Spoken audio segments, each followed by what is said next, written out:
د سپوږمۍ خور ناول ډیرو قدرمنو اوریدونکو سلامونه، نیکې هیلې او احترامات مې ومنئ. قدرمنو اوریدونکو، د سپوږمۍ خور ناول څلورمې برخې ته مو زه سمیع ایوبي هرکلی کوم. دا هم تاسې او دا هم د سپوږمۍ خور ناول څلورمه برخه. امید لرم چې تر پایه پورې راسره واورئ.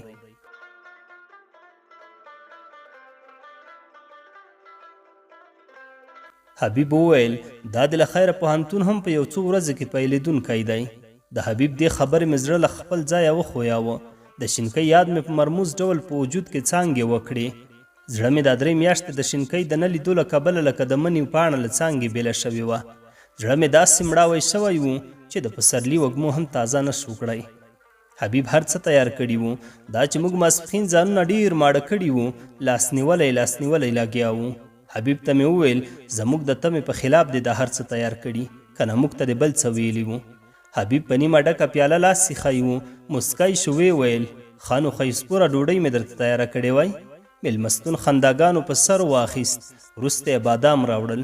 حبیب وویل دا مې د خپل باغ بادام دي، ښه یې له زړه وخورئ، سستي به نه کوئ. شیشهیي قاب کې مې چې په بادامو سترګې ولګېدلې، خیال مې د شینکۍ د مخ هغه قاب سترګو ته کېښود چې د خدای ښکلې پیرزوینې پکې 2 شنه بادام ایښي وو. د شپې تر ډېره وخته کېناستو. سبا ته چې ملوی مزل په مخ کې وو، شپه مو جوړه کړه. سبا په باغ کې د مرغیو په سهارنیو سندرو راویښ شو. په باغ کې ټولو لږه شیبه د سهار له وږمو سره قدمونه ووهل. بادامو ونو له ځانونو سپین بخملونه تاو کړي وو.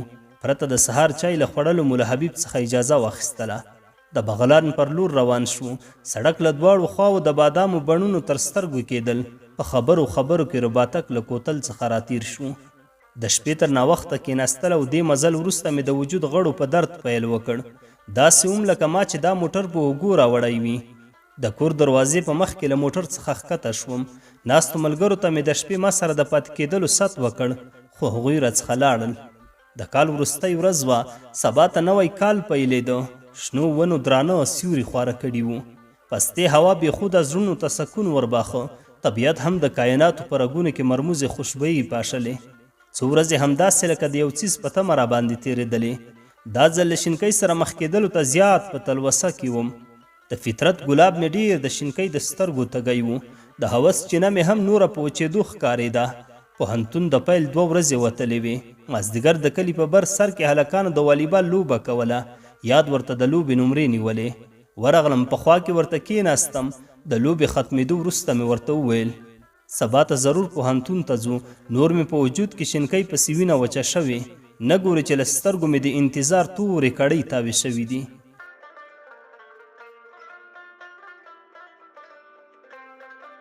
یاد را سره ومنله چې سبا ته به پوهنتون ته ځو. ټوله شپه په خیالونو کې ډوب وم چې سبا ته به بیا د شینکۍ د شنو سترګو جام په سر واړوم او د مودو تنده به پرې ماته کړم. په همدې خیالونو کې خوب ته ورغاړې وتایوم. سهار له هیلو ډک قدمونه مې د پوهنتون پر لور واخیستل. د شینکۍ په سرلنی دیدن ته دومره په لټه کې وم چې ان خپل وجود مې خپل روح پسې لکه سیوری ځان نشو رسولی. د پوهنتون په انګړ کې ګلان یو ځل بیا زیړ لمر ته په مسکۍ خوله نڅېدل. موسم په سرلنی و. تود لمر په وجود لکه د مرهم پټۍ داسې لګېده. پوهنتون چاپېریال زما د ښه راغلاست لپاره شنه ورغوي زما د قدمونو لاندې کېښودل. هر یوه ټولګیوال مو ته په سرلني له موسمه په سرلنی رنګ اخیستی و. په څېرو کې په سرلنۍ مسکاوې خورې وې. ځان سره مې وویل شینکۍ به د پسرلي په راتګ سره څومره ښکلې شوې وي. پسرلي به بلا ښکلاوې له شینکۍ سره ویشلې وي. په شینکۍ مې لکه د باغي باز سترګې ولګېدلې. شینکۍ د کوهکاب خاپیرۍ په شان له رنګینو ګلانو سره لوبېده. وږی نظر مې د شینکۍ له ښایست نه بېلېده. شینکۍ بلا ښکلې شوې وه، لکه ټول ژمی چې د ګلاب پاڼې خوړلې وي. ټولګي ته د تګ په بهانه مې ځان ورنږدې کړ. ټول فکر او هوس مې د شینکۍ پر لور کش کاوه. شینکۍ هم د خپل نظر جال زما په وجود راخور کړ. څو قدمه لکه د زرکې په شان زما خوا ته راواخیستل. په وجود مې بیا لړزېدلو پیریانو برید خښ کړ. شینکۍ 2 شنه ګاټې زما له ګوګله وویستل. جذباتي پیریانو مې نږدې د شینکۍ نرۍ مسکا ته له خولې کوکې ویستلې وې. ځان مې د ځان په لټون کې و. د وجود په رګو کې مې وینه د زړوبې غوندې په شرنګ روانه وه. عاطفي فطرت مې د ټولګي پر لور سر په طلاق روان و. چوکۍ ته مې خپل تواني وجود ور وغورځاوه. د تیر کال په څیر 2 ښوونکي مو د ټولګي له نماینده سره ټولګي ته راغلل. یو ښوونکی مو د تختې تر څنګ ودرېده او خبرې یې پیل کړې چې ستاسو نماینده د بوختیا له کبله نور نه غواړي په خپله دنده کې پاتې شي. که څوک غواړي چې نماینده وټاکل شي د تختې تر څنګ دې راشي. یاد او نورو ملګرو را باندې غږ وکړ چې واکه پورته شه. زما زړه نه و چې پورته شم، بیا را باندې غږونه وشول. زړه نازړه د تختې تر څنګ ودرېدلم. شینکۍ راته مخامخ ناسته وه. د ښایست هندارې زما خړې څېرې ته د برېښنا ټکانونه ورکول. 2 نور ټولګیوال مو هم راپورته شول. نومونه مو یوه ښوونکي په تخته کې ولیکل. ویل یې تاسو هر یو 2 دقیقې خپلې خبرې وکړئ چې ټولګیوال مو رایه درکړي. خبرې مو ختمې او ټاکنې پیل شوې.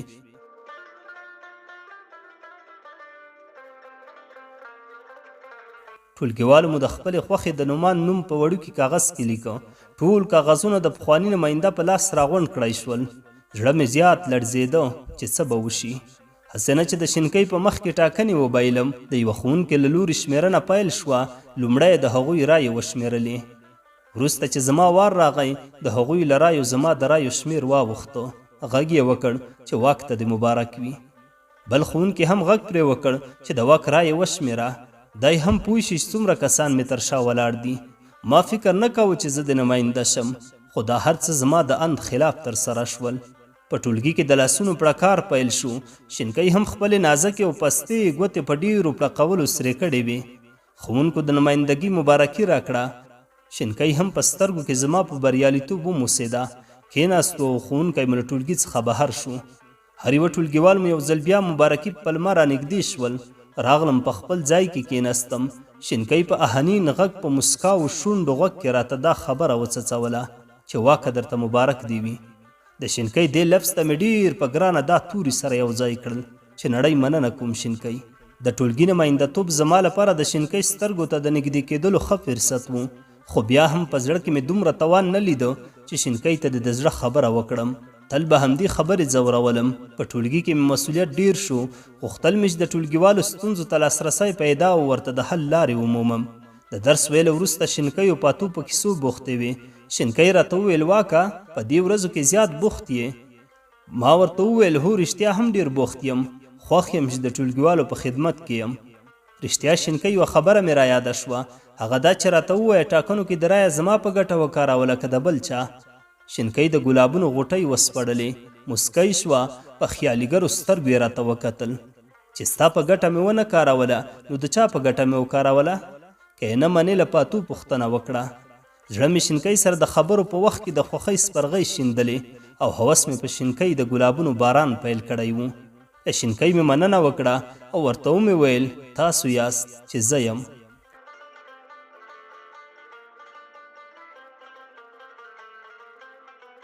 شینکۍ هم هره ورځ هڅه کوله چې زیاتې خبرې را سره وکړي او هره ورځ به مې همدې ورځو ته په ژوند کې د خوښۍ د ورځو نوم ورکاوه.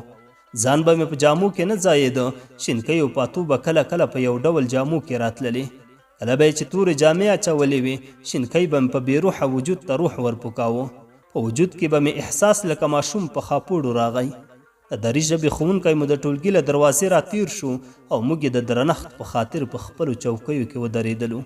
استاد د تختې په خوا کې ودرېد او د درس په ویلو پیل وکړ. وروسته یې وویل ستاسو له ډلې یو څو کسه نجونې او هلکان د څېړنې لپاره یو چیرته لیږم. هر څوک که ځئ نو همدا د څېړنې پایله به یې په سیمینار کې حساب کړم. ما شینکۍ یاد او څو نورو ټولګیوالو مو لاسونه پورته کړل. ټول 8 کسان دې څېړنې ته وټاکل شول. راته یې وویل داسې یو چاته د څېړنې لپاره مو لیږم چې د همدې پوهنتون بنسټ ایښودونکې ده. هغه هم اغلې ځلا. له استاده مو د اغلې د کور پته واخیسته. وروسته له مشورې مو دا پرېکړه وکړه چې سبا 10 بجې به له همدې ځایه د اغلې ځلا کور ته ورځو. کور ته راغلم. ټوله شپه مې له خوښۍ له خپل سره د خوب کوترې الوزولې او خپل راتلونکي ژوند ته مې د شینکۍ په شتون کې ډاډمن ښکارېدلم. کری شپه مې سترګې د کوټې تیرانو ته پاتې وې. د شینکۍ انځور د تیرانو له منځه خبرې را سره کولې. د شینکۍ شنو سترګو مې خیال ته په کوټه کې شنه مشالونه بل کړي وو. په خیالي نړۍ مې د پسرلي کړس باران وریده. روح مې له وجود سره همدې باران ته له یوې کېږدۍ لاندې ناست و. شپه سبا شوه. دا مې لومړی ځل و چې شینکۍ سره په یوه لاره له هیلو ډک قدمونه ږدم. ډله مو برابره کړه، له 2 موټر چلونکي سره مو خبرې وکړې چې د اغلې ځلا تر کوره مو ورسوي. په لاره نه پوهېدلم، فکر مې کاوه چې وزرې مې شنې کړي او الوزم. ځان مې د هوا له وریځو پورته الوته، شینکۍ سره مې ځان له هر وخته پوره ګاڼه. هغه مې د ځان د پوروالي نښه بلله. موټر ودرېد، هغه ځای ته ورسېدو چې پته راکړل شوې وه. له یوه ځوان څخه مې د اغلې ځلا د کور پوښتنه وکړه. ځوان مخامخ دروازې ته د خلاص ګوته ونیوه، یا دې د کور دروازه د ګوتې په نوک ور وټکوله. دروازه خلاصه شوه. یوې ځوان نجلۍ د دروازې له څنډې په یوې سترګې راوکتل. په شینکۍ مې غږ وکړ چې خبرې ورسره وکړئ.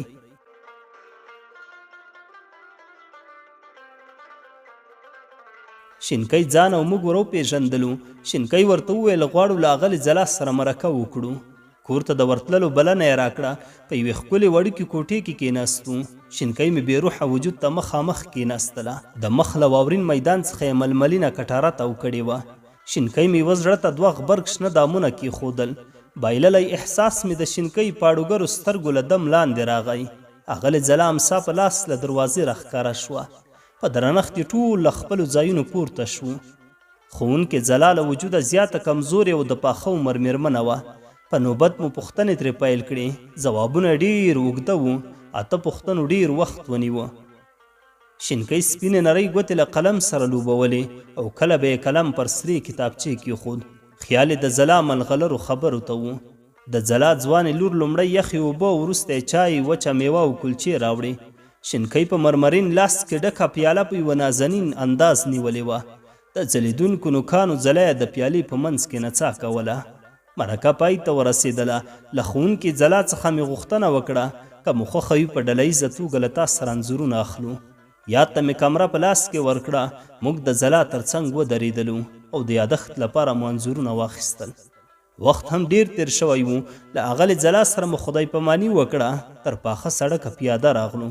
شینکۍ زموږ په منځ کې ړنګه بنګه لکه د اسمان څکو غرونو هوسۍ روانه وه. زرکین قدمونو ته زما اسیر خیال د لاسونو زولنې ماتولې. تر یوه ځایه ګډ راغلو. تر سبا د ګروپ غړو یو له بله مخه وکړه. قسمت مو ترمنځ د بېلتون سره کرښه راکش کړه. شینکۍ مې لکه د وجود خوږه برخه له وجوده بېله شوه. د خوښۍ په نظام کې مې د خفګان سرې کرښې وکښل شوې. مجبور منطق مې دا هر څه په ځان ومنل. یاد او زه د کلي پر لور وخوځېدلو. خیال کې مې نننۍ پیښې د څپان سیند په څېر څپې وهلې. د خیال فطرت مې په درس شوي کمره ولاړ و. یاد راته وویل چې هلکه نن خو د شینکۍ د مخ په هوایي ډګر کې ښې الوتنې وکړې. چورلکې د بیخي د وریځو له بامو هم پورته وې. ما ورته وویل یاره نن مې په ژوند کې د خوښیو لومړۍ ورځ وه. د خوښۍ اختر مې له بلا قربانیو ډک و. څومره چې د شینکۍ وصل خوږ دی، هغومره یې بېلتون هم تریخ ده. ته زما له زړه څه خبر یې؟ زړه مې د لاس په ورغوي کې نه ده چې درته ښکاره یې کړم. کلي ته ورسېدلو. ګرمۍ هم د ځمکې سر لکه د اوبو ځګ پر سر اخیستی و. د ونو څانګو هم درانه خوبیولي سیوري جوړ کړي وو. د کتابونو بیک را باندې دروند شوی و. یاد هم راڅخه لاره بېله کړه او د خپل کور پر لور لاړ. ځوړند وزرونه تر کوره لاړم. شپې هم زما د ځورولو په خاطر لاسونه رابډ وهل. خوب کې د ورځې پیښې بیا زما مخ ته کېښودې. سبا له خولو ډک له خپل ځایه پاڅېدلم. پوهنتون ته د نورو ورځو په پرتله وختي لاړم. شینکۍ د قدمونو لپاره مې لاره په وږي نظر جارو کړه. تر ټولګي راغلم. یوه چوکۍ مې د ټولګي مخې ته کېښوده او څار مې کاوه. کله به د فیسبوک نړۍ ته ورغلم. د فیسبوک نړۍ زما لپاره زما د بوختیا یوه ښه ملګرې وه. خیال به مې د شینکۍ په ښایست کې پخاوه او د فیسبوک نړۍ ته به مې د تورو په ژبه وړاندې کاوه. پاتو لکه له کرښې وتلې زاڼه د ټولګي په لور را روانه وه. زما زړه ته یو ډول کرکه ودرېدله. خدای مه کړه لکه په شینکۍ چې څه شوي وي او پاتو دې د یوازیتوب په تار حلالوي. له ویرې مې د شینکۍ پوښتنه ترې نه شوه کولی، د دې لپاره چې د پاتو زړه کې کوم شک پیدا نه شي. هر څه مې په یوه لویه حوصله له منځه یوړل. پاتو مې له سلام اچولو وروسته په خوا کې تیره شوه. د موبایل مسنجر ته مې پیغام راغی. یاد لیکلی و چې واکه چېرته یې؟ بېرته مې ورته ولیکل د ټولګي مخې ته ناست یم. یاد د تورو په ژبه راته وویل د پوهنتون د دروازې خواته راشه. زړه ته مې ډول ډول وسوسې لوېدلې. ځان سره مې ویل که په شینکۍ څه شوي وي نور نو ماته هم په دې پیکا نړۍ کې ژوند نه دی پکار. په دې فکر کې ډوب وم چې د شینکۍ نه راتلل او د یاد دا خبره عجیبه وه. په چټکو قدمونو لویې دروازې ته نږدې شوم. یاد له دروازې را تیر شو. ورته ومې ویل څنګه چل ده؟ کومه خبره خو به نه وي؟ ولې دې تر دې ځایه راوغوښتلم؟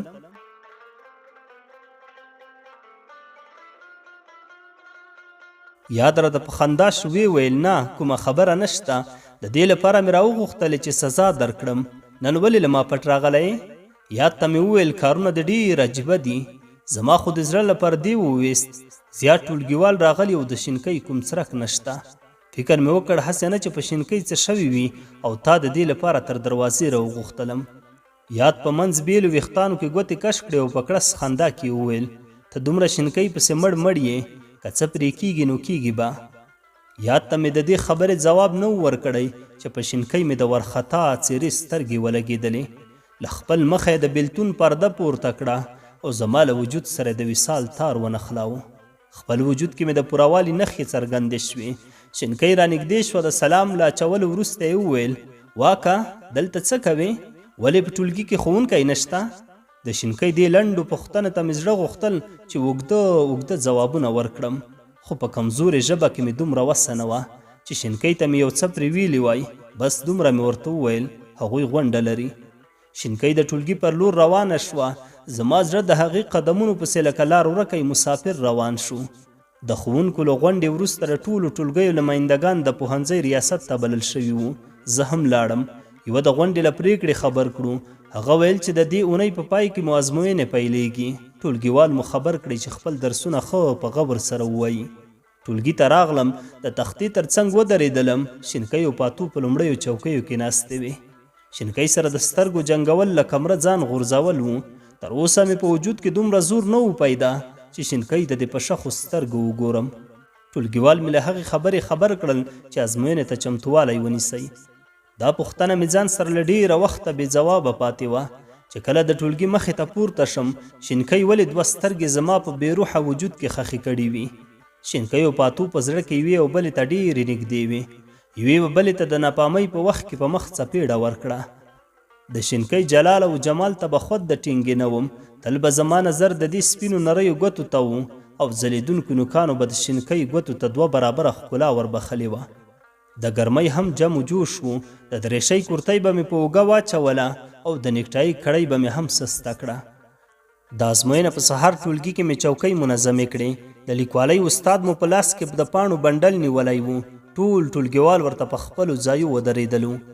ښوونکي را باندې غږ وکړ چې واکه راشه د پاڼو په ویش کې را سره مرسته وکړه. د پاڼو نیم بنډل مې ترې بیل کړ او په ویش مې پیل وکړ. ویشنه مې کوله. کله چې د شینکۍ چوکۍ ته ورورسېدلم شینکۍ راته وکتل او دا خبره یې راته وکړه واکه نن در سره دا نیکټایي بلا ښکلې ښکاري. زړه مې په درزا شو.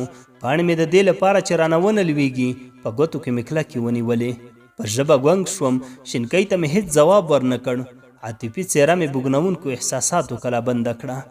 خیال مې بې زړه رباب ته تخنیدونکي ګوتې ور واچولې. منطق مې د خپل احساساتو تابع وګرځاوه. د مودو انتظار مې په چلښت راغی. ځان سره مې وویل واکه د کوم ملنګ دعا در پسې لاړې لکه چې خولۍ دې په غوړو کې شوه.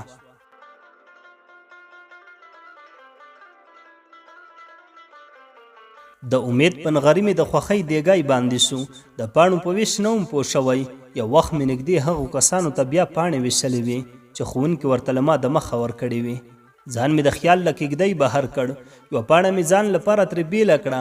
نور مې بېرته ښوونکي ته ورکړې. خپلې چوکۍ ته په بېواکه وجود راغلم. څه مې چې له کتاب څخه د ازموینې لپاره زده کړي وو د شینکۍ له دې خبرې سره مې د ذهن له چینې ووتل. هر څه مې له خوښۍ ګډ وډ شول. نه پوهېدم چې په پاڼه کې څه ولیکم، خو قلم مې په لړزان د ګوتو د پاڼې پر مخ خوراوه. شینکۍ له ټولو د مخه پاڼه هله له ټولګي په وتو شوه. بهر په دهلیز کې ودرېدله. نور ټولګیوال هم په وتو شول. پاڼه مې ښوونکي ته وسپارله او بهر ووتلم. یاد هم راغی او له لاسه مې ونیو. لږ مې له نورو ټولګیوالو لرې کړ. د شینکۍ هغه خبره مې ورته وکړه. یاد راته وویل لکه چې شینکۍ دې هم د خپلې مینې په دام کې راګیر کړه. په همدې خبرو لګیا و چې شینکۍ له لرې را باندې غږ وکړ واکه خبرې دې چې ختمې شوې راشه لږ کار در سره لرم. د شینکۍ هغه د نیکټایي خبره او اوس له ما سره د هغې کار درلودل. سل خیالونه مې سره تیر او بیر کېدل. یاد راته وویل چې سړیه کومه خبره خو شته چې اوس به شینکۍ بیا درته څه وایي. ته باید مخکې له دې چې هغې سره خبرې وکړې لږ خواږه وویشه چې شینکۍ خوږې خبرې درته وکړي. شینکۍ له پاتو سره د دیوال سیوري ته ولاړه وه. نه پوهېدم چې شینکۍ به څه راته وایي. ښه نیولی د شینکۍ پر لور روان شوم. ترېدلی احساس مې د شینکۍ خبرو ته منتظر و.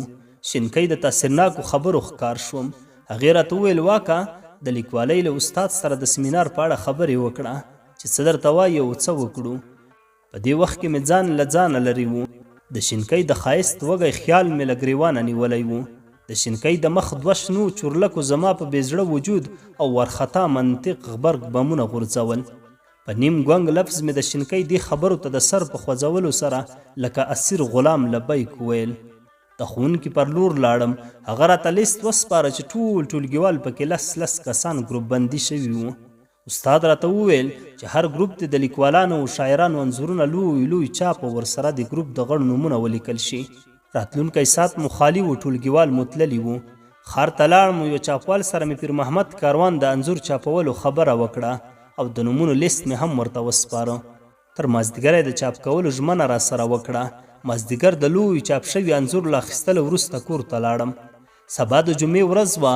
انځور مې په رنګینو تختو کې چوکاټ کړ.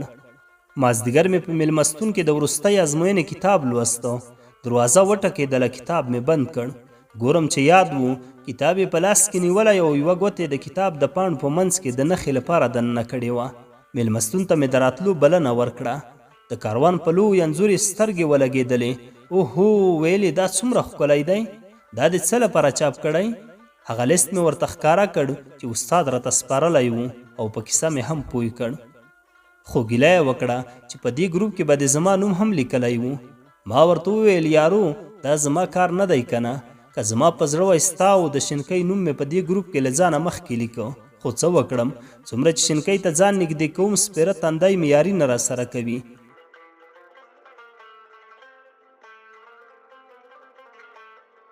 سبا چې پوهنتون ته لاړم منظور مې استاد ته ور وسپاره. ټولګي ته د ازموینې لپاره لاړم. وروسته له ازموینې مې هر ګروپ ته خپله دنده ور وسپارله. دا چې د یوه ګروپ مشري د شینکۍ پر غاړه وه. د ګروپ لیست مې ورته وسپاره. ورته ومې ویل شینکۍ اوس چې د ګروپ مشره یې نو د انځور ښکلی ډیزاین او چاپ کړه. شینکۍ سره په خبرو لګیا وم چې یاد راته له لرې غږ وکړ. واکه خبرې دې زر ختمې کړه چې ښار ته ځو. زما چیرته زړه کېده چې د شینکۍ له ښایست او د هغې له خوږو خبرو مې ځان راټول کړی وای. له شینکۍ بېلېدل مې له ځانه او سوځېدلي زړه سره ستر خیانت ګاڼه. خو شینکۍ تر سبا را سره مخه وکړه.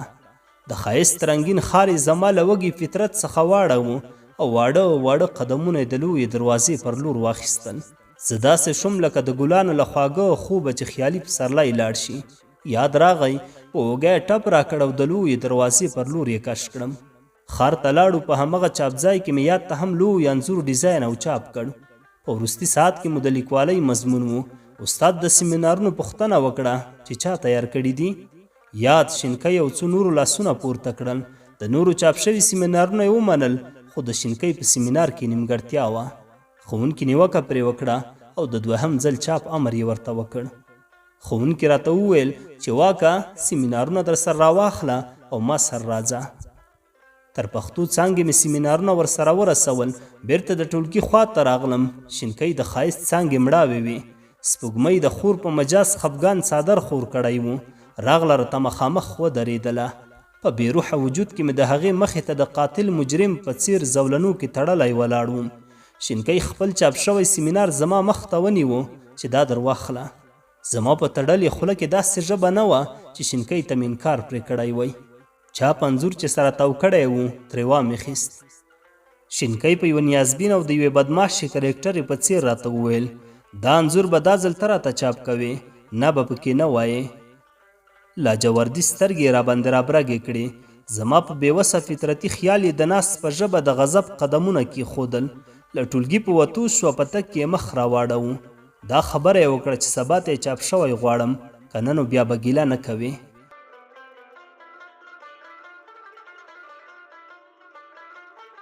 هک پک ودرېدلم. خیال مې په شینکۍ پسې د یو وفاداره ساتونکي په څیر روان شو. خپل ګریوان ته مې وکتل چې دا څه روان دي او د دې حالت د تعبیر پوښتنه مې ترې وکړه. یاد هم را سره د دې پیښې کوربه و. هغه راته وویل چې واکه یاره د دې شینکۍ په زړه کې هم څه شته. نننی انداز خو یې سم د کترینا په څیر و او ته خوار سلمان خان ورته له پښو او لاس تړلی ښکارېدلې. د شینکۍ دا ډول اندازونو بلا جرأت راکاوه او زما له خوا هم د یو څه ویلو توان یې راباښه. یو وخت د فیسبوک نړۍ ته ورغلم، یوه بلنه رالیږل شوې وه، له همغې بلنې مسنجر ته هم پیغام راستول شوی و. لیکلي و شینکۍ یم، بلنه مې قبوله کړه. هیڅ مې زړه ته نه لوېده چې دا د شینکۍ وي. بلنه مې ومنله. شینکۍ د مننې تر څنګ وویل خپله شینکۍ یم، زړه او نازړه نه شي. د شینکۍ دا لیکلې خبره مې هوس په سترګو پورې موښله. نه پوهېدم چې شینکۍ به زما په اړه څه ډول فکرونه کوي، خو د پخوا په پرتله مې د هیلو مزي غښتلي شوي وو. ډاډه وم چې شینکۍ مې هره لیکنه لوستلی شي. د فیسبوک پر مخ به مې د لیک په بڼه خپل خیال او درد انځوراوه او د لیکنې تر څنګ به مې یو د شنو سترګو انځور هم پورته کاوه. څه ناڅه به مې زړه د ارامتیا جام پر سره واړاوه. سبا د جمعې ورځ وه، نن مو 2 ساعته درس ووایه. ټولګي کې مو یوه ادبي غونډه ونیوه. شینکۍ یې ویاندي په غاړه واخیسته. هر یو یې ویاندزي ته باله. زما د نوم له اخیستلو سره یې وویل چې له یوه غزل سره د ویاندزي ته راشي. ویاندزي ته راغلم. شینکۍ مې ښي اړخ ته ناسته وه. داسې ډاډه وم لکه د وجود په ښي اړخ کې مې چې بل زړه راټوکېدلی وي. یو غزل چې د شینکۍ په ښایست مې لیکلی و، غونډه کې ناستو ټولګیوالو ته مې واوراوه. ټولګیوالو هم د لاسونو په پړکا سره تر خپلې چوکۍ بدرګه کړم. غونډه پای ته ورسېدله. شینکۍ او پاتو بیا یوه او بله له لاسو ونیوله. زما د ارمان په څلې د بېلتون غوبلې پیل کړې. د خیال په اوږو مې الهام لکه یوه څړیکه راتیر شو او دغه بیت یې راته د شینکۍ په بېلتون کې ډالۍ کړ چې بیا مې سترګې ستا په سترګو لګي، چې بیا مې سترګې ستا په سترګو لګي، بس تر هغو دې په پاک رب سپارمه. بیت مې له یوه انځور سره چې د شنو سترګو درلودونکی و پورته کړ. مازدیګر لمر پرېوتی و. موبایل مې جیب کې په کړنګېدا شو. نمبر مې ونه پېژانده. د ځواب په تڼۍ مې ګوتې ته زور ورکړ. خبرې مې ورسره پیل کړې. ویلې شینکۍ یم، واکه څنګه یې؟ حیران شوم. پوښتنه راسره پیدا شوه چې شینکۍ او په دې وخت کې ما ته زنګ وهل. شینکۍ راته وویل چې واکه دا څه روان دي؟ ته ولې داسې کوې؟ څه ده چې په زړه کې دي همدا اوس یې راته ووایه. حق حیران شوم. ما ورته وویل شینکۍ ته په هوښ یې؟ هغې راته وویل هو په هوښ یم. ما ورته وویل چې په هوښ یې نو څه دی اورېدلي؟ په دې ګونګو خبرو دې نه پوهېږم. سپینه خبره راته وکړه چې څه خبره ده. شینکۍ راته وویل زما په خوله نه راځي چې هغه خبره درته وکړم. له شینکۍ سره مې خبرې اوږدې شوې. ورته ومې ویل دا نو څنګه خبره ده چې زما له خولې دې وتلې وي او ستا په خوله دې نه راځي؟ هغه خبره یې بیا راته وکړه چې واکه په زړه کې دې هر څه وي راته ووایه. هیڅ مې جرأت ونه شو کړی چې د زړه تړلې غوټه مې ورته سپړلې وای. ځان سره مې فکر وکړ چې اوس د دې خبرې وخت نه دی. خو شینکۍ هم له خپل زړه څخه نه غږېدله. یو څه یې لیدلي وو. شینکۍ ته د دې لپاره چې د ځان سپیناوی وکړم لږ ورته په غوسه شوم چې شینکۍ سپینه خبره راته وکړه. په دې او توبه او تو د نه پوهېږم. شینکۍ هم خپلې خبرې د بخښنې تر غوښتلو راورسولې. شینکۍ په غريو نیولي غږ راته وویل واکه د فیسبوک لیکنې دې څه وایي او ولې د شنو سترګو انځورونه پورته کوې؟ د شینکۍ دا پوښتنه داسې وه لکه یو مجرم چې لاس نیولی په یوه جرم ګیر شي. نږدې و چې د خپلې خبرې هم راڅخه ګډې وډې شي. زما لپاره دا یوه ښه موقع وه چې شینکۍ مې د زړه له هغه رازه خبره کړې وای چې هر وخت هغې پسې به ماتو شیشو قدمونه ږدي. شینکۍ ته مې وویل سبا له نږدې خبرې کوو.